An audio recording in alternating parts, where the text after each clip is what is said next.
প্রিয় নান্দাইলের বীর জনতা, আসসালামু আলাইকুম ওয়া রাহমাতুল্লাহি ওয়া বারাকাতুহু। আপনারা কেমন আছেন? আগামী 12ই ফেব্রুয়ারি জাতির ভাগ্য আকাশে এক নতুন সূর্যের উদয় হতে চলেছে ইনশাআল্লাহ। এদিনকে হবে ইনসাফের পক্ষে রায়ের দিন। এদিনকে হবে আধিপত্যের কলঙ্কশ থেকে আমার প্রিয় মাতৃভূমিকে বাঁচিয়ে দেওয়ার দিন। এদিনকে হবে চাঁদাবাজ, ধর্ষক, লুণ্ঠন, চাপাচার, হত্যা, ধর্ষণের বিরুদ্ধে এক গণ আজাদী আন্দোলনের দিন। এই আজাদীর আন্দোলনে আজাদীর সন্তানেরা প্রস্তুত আছে তো? আমরা নতুন বাংলাদেশ গড়ে তোলার জন্য অঙ্গীকারবদ্ধ। জুলাইয়ে আবু সাঈদ রক্ত দিয়েছিল, বুক চিতিয়ে দাঁড়িয়ে এসে বলেছিল আমার অধিকার দাও, অন্যথায় রক্ত দিয়ে আমার অধিকার আমি আদায় করবো। নির্মুগ্ধ পানি হাতে দিয়ে বলেছিল যতটুকু সামর্থ্য আছে ততটুকু দিয়ে গেলাম, আজাদীর সন্তানরা জেগে ওঠো, বিপ্লব হবে ইনশাআল্লাহ। শহীদ আলী রায়হান জীবন দিয়েছে, শহীদ ওয়াসিম জীবন দিয়েছে। সর্বশেষ এই ভূমিকে আধিপত্যবাদ থেকে মুক্ত করার জন্য শহীদ শরীফ ওসমান বিন হাদি রাজপথে দাঁড়িয়ে থেকে বলেছে কোন রাজনীতিবিদদের ঘরে বসে থেকে মৃত্যুবরণ করা অপমান নয়, রাজনীতি করতে বেশি জনগণের কাতারে দাঁড়িয়ে জীবন দিতে প্রস্তুত আছি। শহীদ শরীফ বিন ওসমান হাদি জীবন দিয়ে আমাদের দেখিয়ে দিয়েছে আমরা মায়ের উদর থেকে শাহাদাতের তামান্না নিয়েই জন্মগ্রহণ করি। হৃদয় বা অস্ত্রের প্রকন্তি আমাদের ভিতর বিহ্বল করতে পারে না। আমরা নেমেছি মানুষের অধিকার আদায়ের জন্য, যতক্ষণ না পর্যন্ত অধিকার আদায় হয় আমাদের আন্দোলন চলবে ইনশাআল্লাহ। প্রিয় বিপ্লবী জনতা, আগামী 12ই ফেব্রুয়ারি জাতির জন্য গুরুত্বপূর্ণ দিন। এদিন ত্রয়োদশ জাতীয় সংসদ নির্বাচন এবং হ্যাঁ ভোটের পক্ষে রায় দেওয়ার জন্য গণভোট অনুষ্ঠিত হবে ইনশাআল্লাহ। দীর্ঘ 15 বছর আমি আমার জীবনে ভোট দিতে পারি নাই। একটা আক্ষেপ, এই তরুণ ভোটার 4,60,00,000 তরুণ ভোটার যারা তাদের জীবনে ভোটাধিকার প্রয়োগ করতে পারে নাই। এই তরুণ ভোটাররা এবার মুখিয়ে আছে ভোট দেওয়ার জন্য। তারা মুখিয়ে আছে, তাদের জীবনের প্রথম রায় এক ঐতিহাসিক রায় হবে ইনশাআল্লাহ। আপনারা দেখেছেন বাংলাদেশের যত জরিপ সংস্থা জরিপ করেছে, বিদেশি সংস্থা জরিপ করেছে, তারা বলেছে তরুণদের অধিকাংশই এবার ইনসাফের পক্ষে রায় দেওয়ার জন্য দাঁড়িয়ে। আর সেই ইনসাফের প্রতীক হচ্ছে ফুলকপি, ইনসাফের প্রতীক হচ্ছে দাঁড়িপাল্লা। এর পক্ষে বাংলাদেশের প্রত্যন্ত অঞ্চল পর্যন্ত আজ গণজোয়ার তৈরি হয়েছে। এই জন্য এই দিন সকালবেলা ভোরেই আপনারা প্রস্তুতি নিয়ে খাবার খেয়ে দলবদ্ধ হয়ে ভোটের জন্য যাবেন। ভোট দিয়ে ভোট কেন্দ্রে অবস্থান করে শেষ পর্যন্ত ভোট ঘুরে নিয়ে বাড়ি যাওয়ার জন্য প্রস্তুতি নিয়ে যেতে হবে। যদি এবার কেউ ভোট ডাকাতি করতে আসে তাদেরকে বলে দিবেন তোমার মায়ের কাছ থেকে, স্ত্রীর কাছ থেকে, সন্তানের কাছ থেকে বিদায় নিয়ে আসো। যদি কোন মায়ের সন্তানের বুকের স্পর্ধা থাকে তার সামনে এসে দেখুন সাইজ করে দেওয়া হবে ইনশাআল্লাহ। অনেক দিন ধরে আমাদের ভোটাধিকার হরণ করা হয়েছে, এই দেশকে নিয়ে চলচাতুরি করা হয়েছে, বারবার দেশের মানুষের সাথে প্রতারণা করা হয়েছে। স্বাধীনতা যুদ্ধের সময় যখন এপ্রিলে যুদ্ধের ঘোষণা পত্র পাঠ করা হয়েছিল তখন শেখ মুজিবুর রহমান ছিল জেলখানায়। জনতা ঘোষণাপত্র বলেছিল সাম্য, মানবিক মর্যাদা আর স্বাভাবিক সুবিচার প্রতিষ্ঠার জন্য আপামর ছাত্র জনতা, খেটে খাওয়া মানুষ, কৃষক, শ্রমিক, যুবক, দিন মজুর রাস্তায় নেমে এক মহাযুদ্ধের ডাক দিয়ে 1971 সালে এই দেশকে হায়নাদের হাত থেকে মুক্ত করেছিল। কিন্তু স্বাধীনতা যুদ্ধের পরে দেশে আসা, জেলখানায় থাকা সেই শেখ মুজিবুর রহমান দেশে এসে অবিসংবাদী নেতা হয়ে গেছে। দেশে 71 সালের 9 মাস কি চলেছে এই হত্যাযজ্ঞের নাক পাশ থেকেও সে যায় নাই, ইভেন ঘোষণাটা পর্যন্ত সে মুক্তিযুদ্ধ দেয় নাই।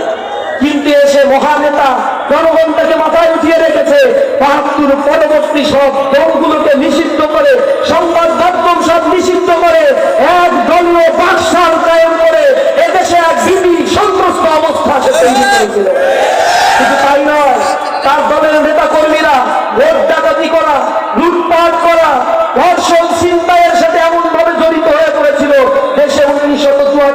এক মহা দুর্ভিক্ষ তখন তৈরি হয়েছে। এর অনিবার্য পরিণতিতে 1975 সালে শেখ মুজিবকে বিদায় নিতে হয়েছে।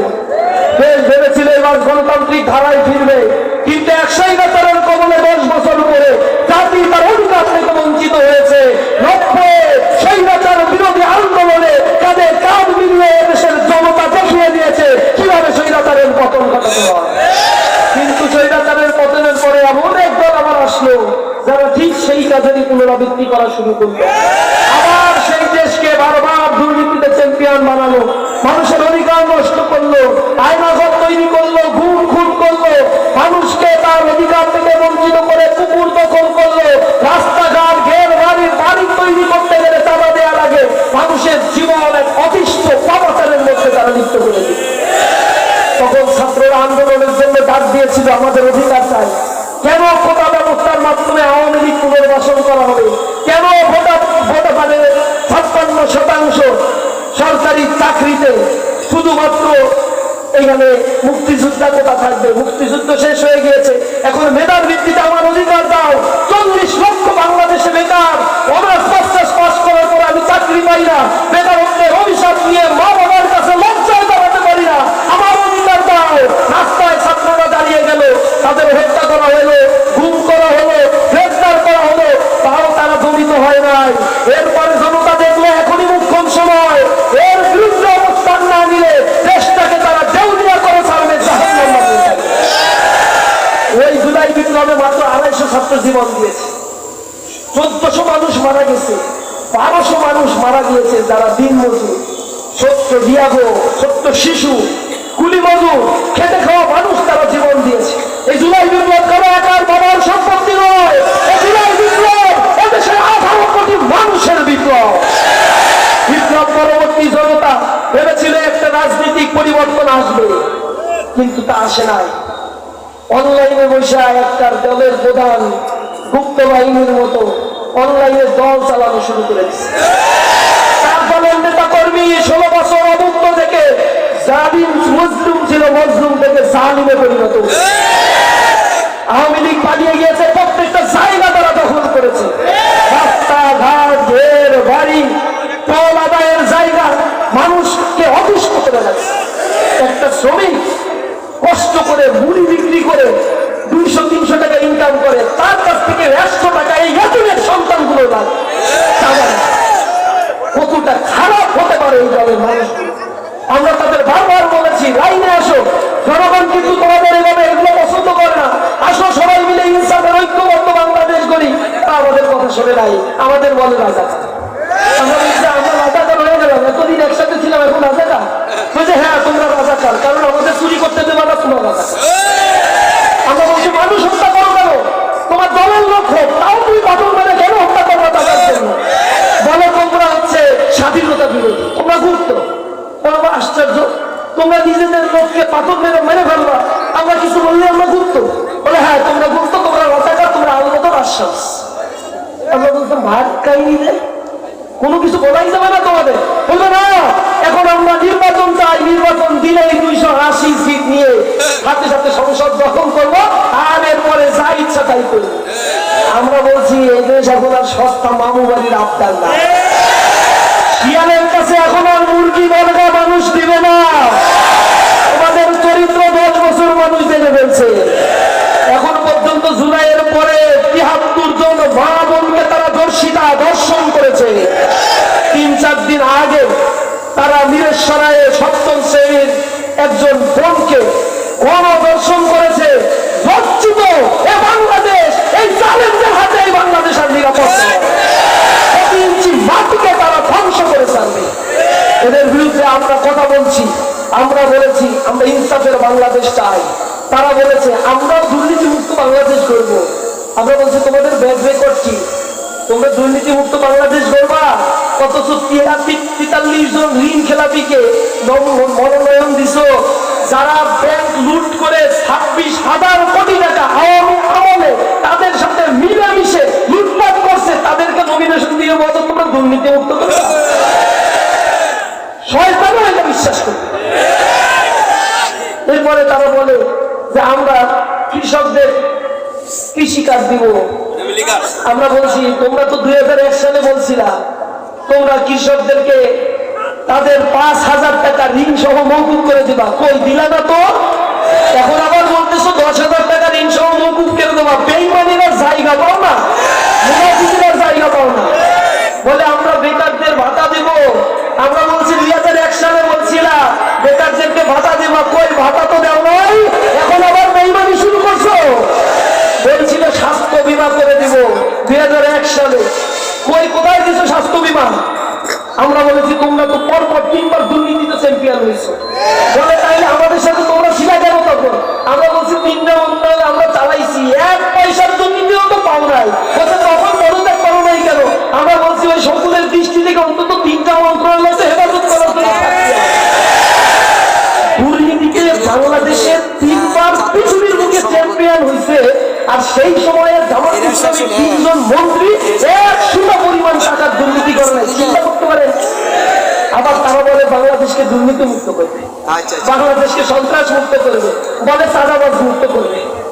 এইগুলো শুনলে ছোট বাচ্চা শুনেও হাসে। বেঈমানি আর মুনাফিকি রাস্তা বন্ধ করো। এরপরে তার নেতা চট্টগ্রামের 13 আসনে সংসদ সদস্য প্রার্থী, তার নাম নিলাম না, সে গতকালকে বলছে দয়া করে 12 তারিখ পর্যন্ত কেউ চাঁদাবাজি করো না। 12 তারিখ পর্যন্ত চাঁদাবাজি করো না মানে তারপরে করো তোমাদের চেহারা চিনে ফেলছে। এই বাংলার জমিনে আর হবে না। আমরা যতদিন বেঁচে আছি তোমাদের মনে রাখা উচিত আমাদের বোনেদের গায়ে হাত দিচ্ছে, বোনেদের কাপড় খুলে ফেলতে চায়, বোনেদেরকে লাঠি মারছে দেখছেন। আমাদের বোনেরা যখন প্রচারণায় যায় বলে তোমরা ঘরে থাকবা, কেন তোমরা বেরোইছো। আবার তার নেতারা বলে এই দলে কোনো নারী নেতৃত্ব নাই। আর তারা যখন নারী নেতৃত্বের কথা বলে মিছিলের সামনে 10 জনের বেশি পাওয়া যায় না, ভাড়া করে নিয়ে আসে নারী, তাও লোক পায় না। আর জামাত ইসলামী 1 টাকা ছাড়া লক্ষ লক্ষ মা বোনরা রাস্তায় নেমেছে।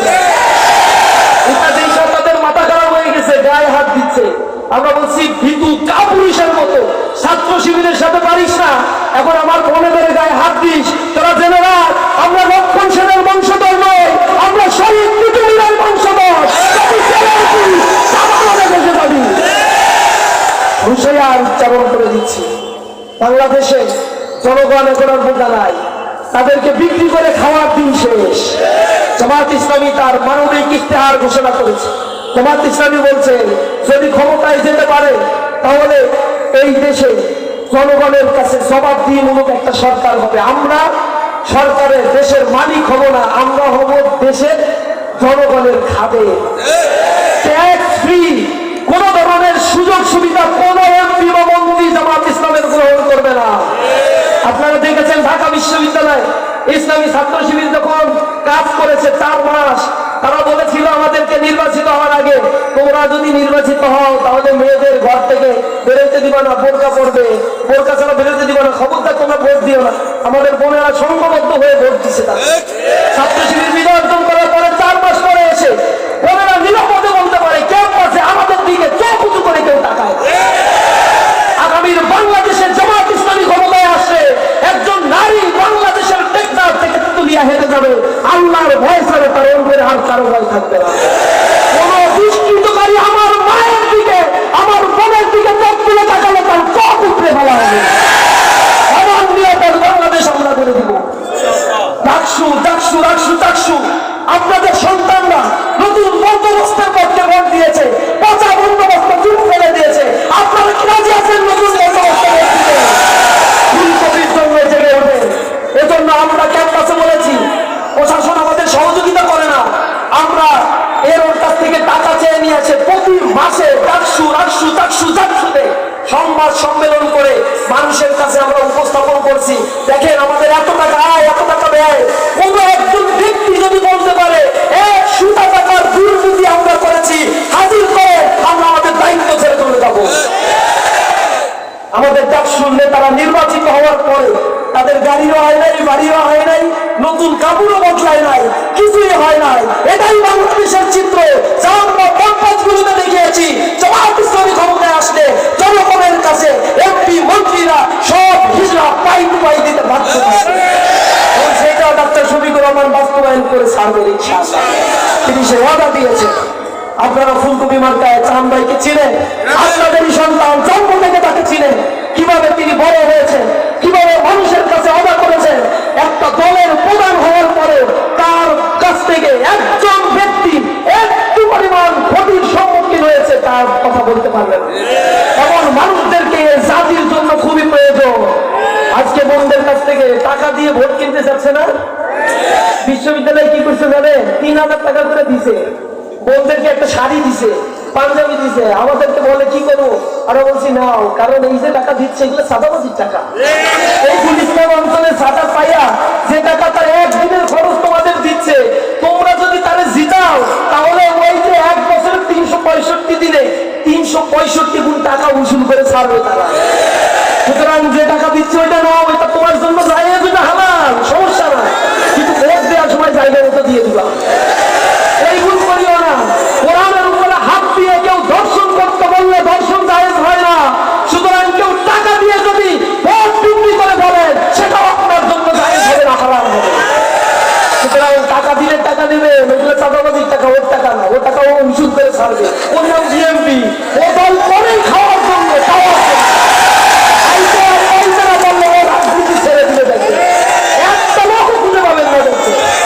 এটা জামাত ইসলামী অথবা ডেভেলপমেন্ট পার্টি না যে কিছু না পাইলেও 1 টাকাও দেওয়া লাগছে। এখানে এই লোকেরা আসছেন, 1 পয়সাও দিচ্ছেন, 1 পয়সাও লাগে না, খরচ আছে। এইটাই হচ্ছে আমরা, আমাদের সাথে ওদের পার্থক্য এইখানে। সুতরাং আমরা বলেছি ভোট দেওয়ার ক্ষেত্রে ইনসাফের প্রতীকে ভোট দিবেন। কারণ ভোটটা দিয়ে এমন কাউকে যদি নির্বাচিত করেন, সে যদি এই ভোট পাওয়ার পরে অপকর্ম করে, আল্লাহর কসম করে বলি যে আমাদের ময়দানে আল্লাহ আপনাদেরকে দায়ী করবে। এই জন্য সতর্ক থাকবেন, সতর্ক করবেন। জামাত ইসলামী তার ইশতেহারে বলেছে এই 11 দলই যদি সরকার গঠন করতে পারে, আধুনিক হাসপাতাল কেন্দ্র প্রতিটি জেলা উপজেলায় গড়ে তোলা হবে। চিকিৎসা সেবায় 70% মানুষ দুর্নীতির শিকার হয়। সরকারি হাসপাতালগুলোতে গেলে আপনারা চিকিৎসা পান না, প্রেসক্রিপশন লিখে দেয়। যখন চিকিৎসার জন্য আপনারা যান, সেখানে টেস্ট করতে দিলে সব মেশিন থাকে নষ্ট, অথচ এই স্বাস্থ্য খাতে লক্ষ কোটি কোটি টাকা বরাদ্দ দেওয়া হয়। সব টাকা উপর থেকে নিচ পর্যন্ত আস্তে আস্তে লোপাট হয়ে যায়। এই জায়গায় জামাত ইসলামী যদি দুর্নীতি বন্ধ করতে পারে, আত্মনির্ভরশীল একটি বাংলাদেশ গঠন করবে, এখানে কর্মসংস্থানের সৃষ্টি হবে। জামাত বলছে 7 কোটি মানুষকে দেশে এবং বিদেশে প্রশিক্ষণ দিয়ে কর্মসংস্থানের ব্যবস্থা জামাত ইসলাম নিশ্চিত করবে। ওই দেশে বিদেশে যাওয়ার ক্ষেত্রে যে মধ্যস্বত্বভোগী দালাল, যারা যে দালালগুলো আনস্কিল লেবার মামুনকে বিদেশে পাঠায়, তাদের দক্ষ করে গড়ে তোলে না, অতিরিক্ত টাকা নিয়ে পাঠায়, আর বাংলা পরিশ্রম করে, এইটা হবে না। আমরা প্রশিক্ষণ দিয়ে বিদেশে শ্রমিকদেরকে পাঠাবো, আমাদের রেমিটেন্স কয়েক গুণ বেশি বেড়ে যাবে ইনশাআল্লাহ। এরপরে আমরা বলছি বেকার যারা রয়েছে তাদেরকে কর্মক্ষেত্রে প্রবেশ করানো হবে, তাদেরকে টাকা জাকাতের ফান্ড গঠন করা হবে, বিশাল এক ফান্ড গঠন হবে। প্রত্যেকটা মানুষ জাকাত ফান্ডে টাকা দিবে, আর এখান থেকে দরিদ্র মানুষের সোশ্যাল সেফটি নেট প্রোগ্রামের কার্যক্রম 10,000 টাকার অধিক বেকারদের এখানে কর্জে হাসানা প্রদান করা থেকে শুরু করে দেশি বিদেশি কর্মসংস্থান সৃষ্টি, দুর্নীতি বন্ধ, রাস্তাঘাট নির্মাণ, স্বাস্থ্য খাতের উন্নয়ন, পর্যটন হাব তৈরি করে দেয়া, কর্মসংস্থান বৃদ্ধি করে দেয়া।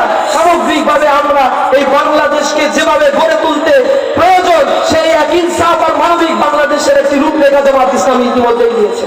সুতরাং আগামী 12ই ফেব্রুয়ারি আপনারা হ্যাঁ পক্ষে থেকে ফুলকপি মার্কায় ভোট দিয়ে নতুন বাংলাদেশের স্বাগত হবেন ইনশাআল্লাহ।